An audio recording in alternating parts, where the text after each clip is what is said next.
हाय घर में હું શૈલેષભાઈ. ઓહો નિલેશ કેવું છે? અરે બહુ ગરમી છે, બહુ ગરમી ભાઈ, થાકી ગયો.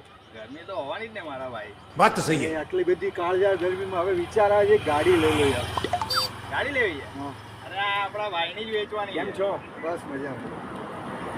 વીસી તો કમ્પ્લીટ છે ને? અરે બધું પરફેક્ટ ચાલે છે. એક રાઉન્ડ મારી લઈએ શૈલેષ આપણે. હા મારી લો મારી લો.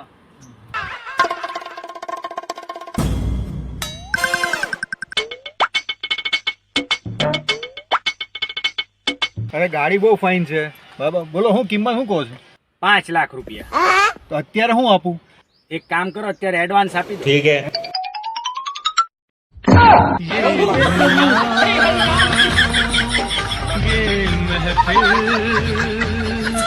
मेरे काम की नहीं